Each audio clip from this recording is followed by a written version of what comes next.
in the Huddle with your host, Charles Brodge Ritchie, here on the Mad Steel Podcast. This thing belongs to Mr. Roney, belongs here, and let's see if we can bring this damn thing back here next year, along with the Super Bowl. Here we go. The game is over. The Pittsburgh Steelers did it the hard way.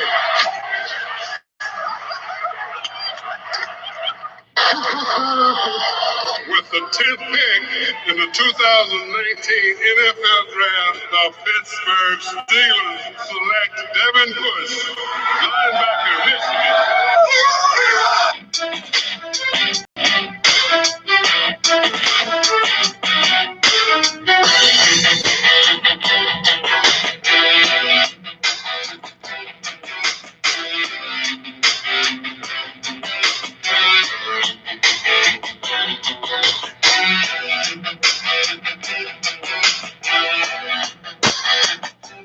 And welcome back, everybody, to this edition here of the Mad Steel Podcast with me, Charles Brodge Ritchie. And conspicuous by my absence, I know I've been out a little bit recently, just had a long week last week, just ready to get back into it. As you know, right now, the Pittsburgh Steelers, as a result, following their loss to the Cleveland Browns this past Thursday night, that ended in ugly fashion. And we might be giving new meaning to Steelers-Browns right now, but almost safe to say a rivalry is reborn, despite how it had to end in an ugly fashion. But you get the idea right now. Well, we're going to find out some of the appeals of the suspensions that took place, more particularly from the Thursday Night Brawl. We'll find out in Wednesday, according to an ESPN report that was shared by Dale Lally of at DK Pittsburgh Sports. Dale Lally, he can be followed on Twitter once again at DLally_GH. And if you guys want to get on the show today, the number to be reached, as always, is 312-209-2232. Phone calls are welcome throughout the show. I want to hear your voices. Again, that's 312-209-2232. You can also follow me on social media, on Twitter, at Brodge Ritchie, as well as check out the Mad Steel Twitter and Instagram and YouTube channel. Twitter at Mad Steel CJR. Of course, my Instagram live stream, which is Mad Steel Nation, and my YouTube channel, like I mentioned, Mad Steel Podcast. And I'm also the host of On Deck on ChicagolandSportsRadio.com. That's every Saturdays from 1 to 2 p.m. Central Standard Time as I cover Chicago and national trending sports topics. I gave my comments this past weekend on the Myles Garrett and Mason Rudolph brawl that occurred that also involved Senator Marquise Pouncey. Go out there, no question, defending his guy right there. And I got to tell you, that was like one of the idiotic and vicious things right there. And like I said on my show, listen, I think when you're in the heat of the battle, words are going to be said. I'm not excusing Rudolph that he didn't say anything that probably may have gotten under his skin, but when you're in the heat of battle like that, and of course, I'm not saying he didn't spark anything, but again, when you're trying to get a guy who's 270 plus pounds off you going to the ground, I mean, trying to get off him. I remember Bob Labriola this past weekend on Steelers Live. He made a great point too, that he felt like the referee in that contest should have called a roughing the passer call right there, because when he did land on him, he did land on him with his body weight, then rolled over. There should have been a flag like right away immediately, but as soon as they were getting up to the ground, that's when, of course, Myles Garrett, who had Mason Rudolph's his helmet in his hand, struck him with the softer part of the helmet where it had cushioning on top of the head. And they were saying if that would connected on the top of his skull with the heaviest part of the helmet, which would have been the crown, it's very quite possible he could have blacked out. Worse, even like probably bled on TV. And you would have had to get security in there. It was a game of emotion and nutrition. And, of course, this is only the one of two games that the Steelers and Browns meet, as everyone is aware, in about another 2 weeks. The Steelers and Browns, which, by the way, was supposed to be on CBS at 4:25 p.m. Eastern Standard Time. Mr. Matthews did note that the week game versus the Browns at Heinz Field has been moved to 1 p.m. Eastern Standard Time. And in the meanwhile, going into that, because remember, you also had Juju Smith-Schuster and Deontay Johnson both suffering injuries, concussions, I believe it was. But as announced by @Steelers, they have signed a pair of players to their practice squad, beginning with wide receiver Quadri Johnson. Then you also got Amara Darboh. And last but not least, they released wide receiver Terry Wright and linebacker Sutton Smith. So that's one of the news for today as particular goes to the roster and more particularly the practice squad. And just to give you guys a little bit of an update before we go a little bit further here on this Mass Steel podcast, me, Charles Roger Ritchie. So just to recap right now, as we look at the reserve and injured report for the year, and it's quite a few valuable guys. I mean, this has been an insane season I can recall. I mean, this team has been able to battle through a lot of it. Great coaching by Mike Tomlin. But, I mean, here's who you got on here. Just to recap, we got Sean Davis at strong safety. He should be back any moment. As you remember, he was placed on there, I think, after the Week 2 game against the Seattle Seahawks, I think is when he injured himself, and he got placed on there. And then, of course, you also got Ulysses Gilbert, linebacker, Roosevelt Nix, who's been battling with a knee injury all season. The biggest one, of course, with it being Ben Roethlisberger, who injured his throwing elbow during the game against the Seahawks in the Steelers' home opener in week number 2. Wide receiver Ryan Switzer. And then last but not least, Stephon Tuitt, defensive end. So those are your guys right there who are on there. And like I said, I'm looking back for like Sean Davis, who I cannot wait to see once he's able to fully get back and participate with his team, see what he could do and how he could contribute. But in the meanwhile, like I said, this has just been a hot mess of a season. You really saw Mike Tomlin's coach get pushed to a whole new level. I mean, this is a guy right here who's been pushing a lot of buttons right now. There's been guys that click on all cylinders. You snap a 4-game losing streak, courtesy of the Browns, and in weird fashion. And one of the things I was being very critical of Mason Rudolph going into this contest was that, and the fear came true, you cannot have a slow start. Mason Rudolph, if he's going to be your guy at quarterback, you need to find a way to come out of the gate faster. For a team which, by the way, this year, who has been tops in takeaways this season, and what they've been able to do, I mean, obviously that's going to take a little bit of a step back for the moment. And what they need to adjust, I mean, you couldn't create like any kind of takeaways in that contest against the Browns, I mean, this past weekend, which I thought was utterly ridiculous, which they've been dominating the turnover ratio. It was -4 in that turnover ratio.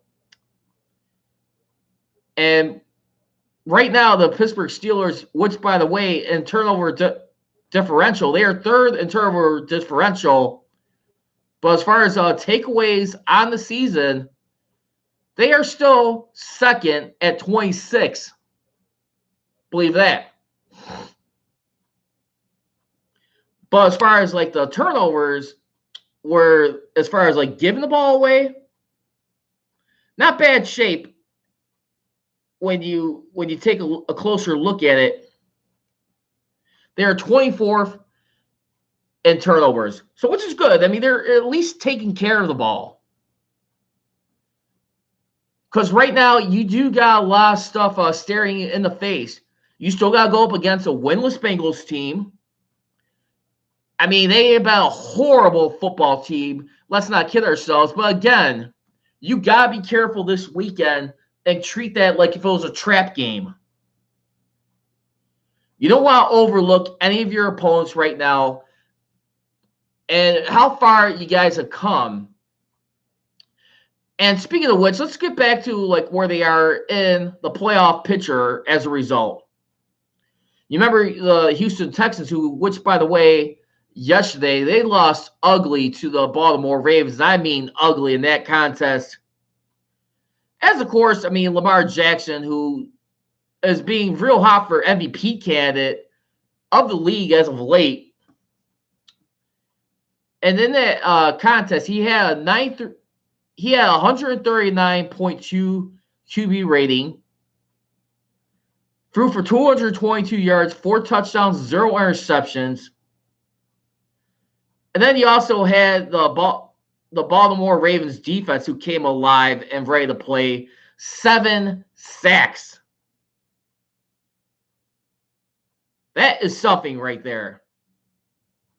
I mean, when you really look at how they're able to do this, and boy, oh boy, I gotta tell you right now, I mean, that's one thing. I mean, the Ravens, who have been, by the way, a team who you have thought would transition to an offensive position here.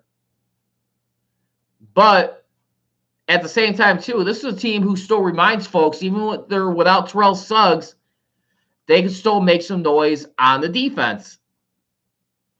And that's one thing you cannot overlook at all with them. And I really think right now, I mean, the Ravens, I mean, they are playing like the hottest football as of right now. Which, by the way, who also just gained another game in the division. I mean, the Baltimore Ravens at this point have the second best record in the AFC.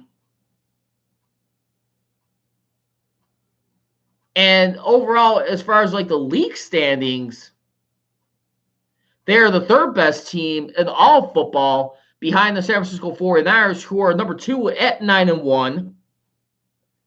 Ravens are 8-2. And since being the Patriots right now, so the Patriots are to slip up and the Ravens are able to get a win. Let's just say they finish a tie. Baltimore Ravens have the head-to-head tiebreaker against the Patriots, where they may come in.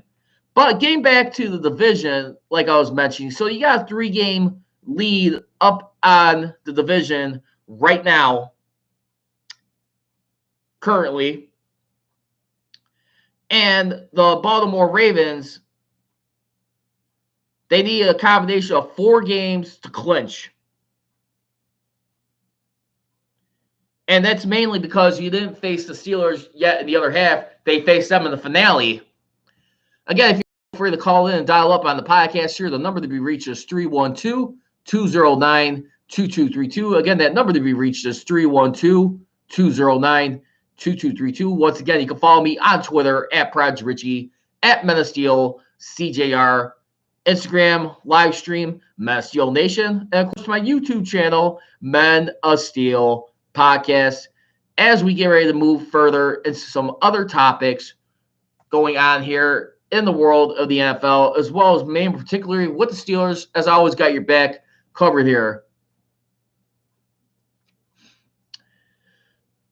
And let's get back to some of the players that I mentioned, too. These are some other players that have been added on to the roster. And as noted by Dale Lally, new wide receiver Deon Cain, he'll be wearing 17 for the Steelers. And then you also have Karif White Jr., he'll wear number 40, according to DK Pittsburgh Sports Steelers beat reporter Dale Lally. Also, one more guy I forgot to leave off the list, too, was Ralph Webb, which Mark Caboli of The Athletic noted. He could be followed on Twitter at Mark Caboli. That's capital M, capital K. And just to recap the punishment, too, from the Steelers-Browns melee. Remember, both organizations are being fined $250,000 apiece. And you got the following guys right here. Browns defensive end Myles Garrett, who is suspended indefinitely. He'll definitely miss the rest of all this season, so you won't have to worry about seeing him again in the next couple of weeks when they wrap up their final head-to-head matchup in Heinz Field. Then, of course, and then that's also pending commissioner's discretion even throughout next season. He can drag it out as long as he wants, see where he's at, make sure he's in a good place mentally. It still has discretion if he wants to clear him or not. And then you also got, two on this list, you got defensive tackle Larry Ogunjobi right now, who's been suspended, I believe, for about one game. And you had Ogunjobi, who a one-game ban for running into the melee. Basically, after Marquise Pouncey saw Garrett on the ground, or took him down or whatever, and he kicked him. He kicked him in the head and started throwing punches while he was down. That's where he got suspended his 3 games. So let's see what happens right now. Dale Lally thinks he anticipates probably Pouncey's suspension game reduced, maybe by a game, but we'll get into that a little bit later here. But for right now, let's go back to these tiebreakers with the AFC wild card. The Steelers are the 8th seed. They are trailing the Buffalo Bills and the Houston Texans, which now hold the 6th and final spot. And here's what we need to know with the Steelers and the Houston Texans, by the way. And the Steelers and the Houston Texans, they both face the Chargers, the Colts, the Ravens, and the Patriots this year. So far, the Steelers, to their advantage, they've won 2 out of those 4 matchups, while the Texans have just won 1 game. So the Steelers, even though they do not play the Texans this year, they got the tiebreaker in AFC common games.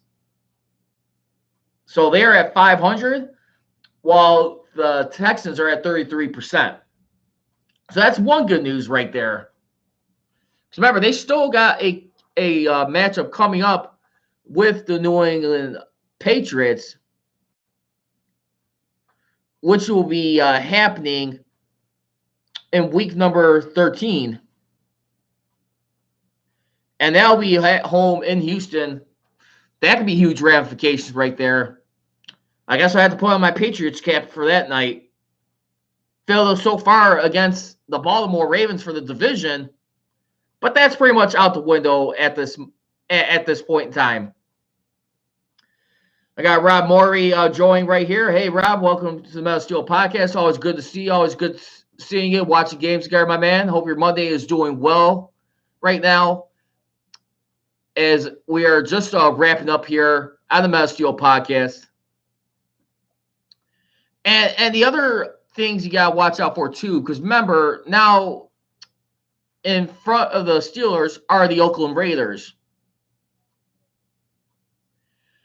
And at this moment, where the Steelers and the Raiders differ at, the Raiders are ahead of them just by win-loss percent. But the good news for the Steelers for right now is that they're both matched up in AFC common games where they both face the Chargers, the Colts, the Jets, and the Bengals. They're both 3-0 in that contest. That's also the same set of games for common games overall. But the Steelers, believe it or not, got strength of victory over the Raiders. Steelers got 36 win percent, while the Raiders are at 34%. And the reason why it's at 34%, because remember, they beat a winless Bengals team for their 6th victory of the year.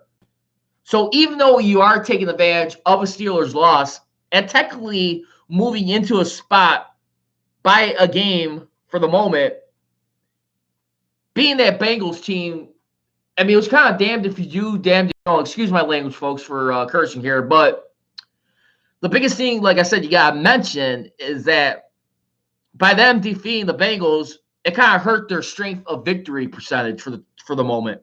So that is a sign of good news. But that's where the Steelers got to be careful too. Because remember, they faced the Bengals twice for that time. So you kind of want to go undefeated in that area with the key area. Not only then, both of them still have yet to face the New York Jets. So that's where you got to be careful at right now. As I mentioned right now, as we look, and the other teams that are behind the Steelers, they are 8th. You got the Titans at number 9, the Browns at 10. Remember, the Browns already own the first head-to-head tiebreaker. We're going to find out that one in the next coming weeks, and the Jaguars. And which, by the way, here's what you got to be concerned with if the Steelers are able to even up the season series with the Browns. They are able to avoid being swept by the Browns for the first time in a long time. I can't recall when the last time the Browns ever swept the Steelers in the same year. I'm sure it had to be a very long time. But here's what you need to know other than the Steelers losing that first contest to the Browns. They are both 3-4 in common games where they both face the Patriots. I mean, they both face the AFC East and the NFC West. Both the Steelers and the Browns, as of the moment, are 3-4 in the AFC common games. At this point. So let's see. Just doing a little update here, folks. Just take a look real quick. I think I may have left something out here right now. So the Steelers are at 2-2 and the Browns are at 3-1. So excuse me there. So the Browns currently got the tiebreaker as far as AFC common games. They are 3-1. Steelers are 2-2. So that's something to look out for right there. As far as common games overall, they are matched up at 3-4. So you of course got the message how obvious that game is going to be. If they can get past the Bengals first, that's got to be a huge key, and you don't want to slip up along the way. I just feel right now they just came too far and too much adrenaline. Big push right here with this defense. The biggest concern right now is the offense right now with Randy Fichtner. Is Mike Tomlin being too loyal to his guys right now? I mean, Butler, he had his questions earlier in the year, but he's been able to pick it back up. But Fichtner, I'm not so sure if I'm ready to bail on him just yet. And a lot of it had to do with the talent he had available, like Ben Roethlisberger and Antonio Brown, who was there before. But also James Conner, before he got hurt, when he had that concussion, that's when his style started to change drastically. That's what you got to keep in mind. And I really feel like right there, because as a result of those stuff, they were tops in red zone percentage. I think they were like number 1 last year in that category. And that's where I want to be careful right now in that regard. But, yeah, right now, in the meanwhile, too, let's go back to the suspension. Remember, you have Maurkice Pouncey, who's trying to appeal it. We'll find out if it gets reduced to 2 games. But if he does, that means he will be back when the Steelers got to go on the road in Arizona in week. Yeah, right now I'm just trying to think right now, but yeah, that there you have it for right now. But let's check out the depth chart right now. And for the Steelers on offense, so the guy who more than likely be the next man up will be B.J. Finney. He is the guy who is currently behind Maurkice Pouncey on the offensive line. So that's where you got a note right there. more than likely, it's already been next man up all season, and of course throughout. When you put things and add up 2 and 2 together, I just feel right now you're definitely catching lightning in the bottle right now with this winning streak, and you're going to have your high risk, high rewards at the end of the day, and we'll see how it goes. Now let's get ready to wrap up the show with fair or foul for the final 5 minutes. Fair or foul topic number 1 from the GM's eye, according to Michael Lombardi, who's a contributor to The Athletic. He said that Thursday night's horrible display is a reflection of the Browns' culture, and it starts at the top. I'll just say fair for right now. I mean, I'm not going to necessarily say foul, only because they did. Let's face facts. They dominated on both sides of the ball against the Steelers, where it was running the ball, completion percentage, or just overall control of it. They had so many opportunities, yes, to give that ball game away that night. But when you look at one of the examples too that Michael Lombardi shared in here too was that Antonio Callaway, which by the way, he had to be suspended, I think, for the first 4 games of the year to start off the season. And he's no longer with the team. But he was a guy who definitely had a history for right now, just recently, which was reported by Adam Schefter on Friday, that he lost his appeal and now will be suspended for the next 10 games, regular or postseason, for violating the NFL substance abuse policy, per source. He even noted to that guy, when you got a guy like John Dorsey of the Browns, he's very similar to a guy that he used to work with the Raiders, Al Davis, where he's just an aggressive executive who just wants to put the pieces in place and just wants to win. That is true to that.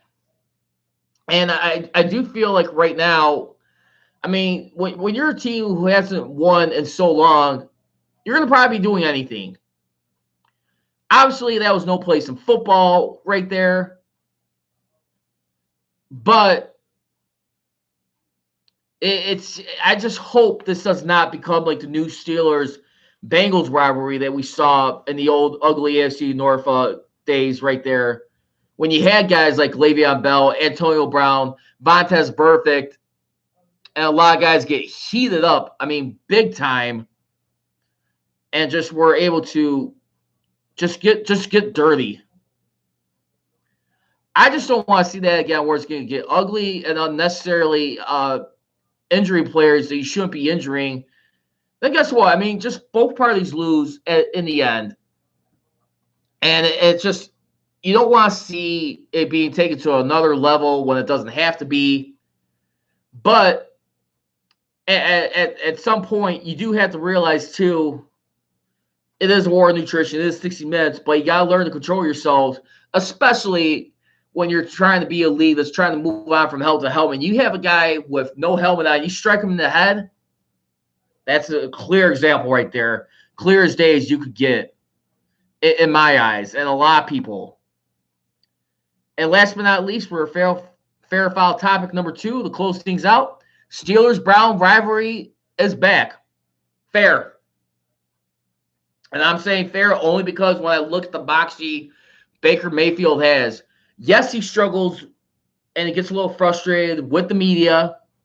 Yes, he has a hard time with crowd noise when he's playing at home. But at the end of the day, I got to tell you right now, this guy is a game quarterback. This is not like Tim Couch or anyone like that, or Brian Hoyer, or whoever he had before in years past. I think this guy can play. He's just got to get the mental makeup down. And once he does, he will be lights out, in my opinion, for years to come. You think you got Lamar Jackson's issues? Wait till he starts notching it down and start becoming a better leader. In my opinion, That's what helps make a good rivalry. And that's going to do it for this file and to this edition of the Mass Steel Podcast. Like I said, you can always catch me Mondays and Wednesdays at 6:30 p.m. Central Standard Time. Number to be reached going forward is 312-209-2232. Again, that's 312-209-2232. You can also follow me on Twitter at Prodigy Richie, at MassSteelCJR, and Instagram and my YouTube live channels, Mass Steel Nation and Mass Steel Podcast. As I always leave you, don't be trolling, be rolling. Here we go, Steelers. Here we go. I gone.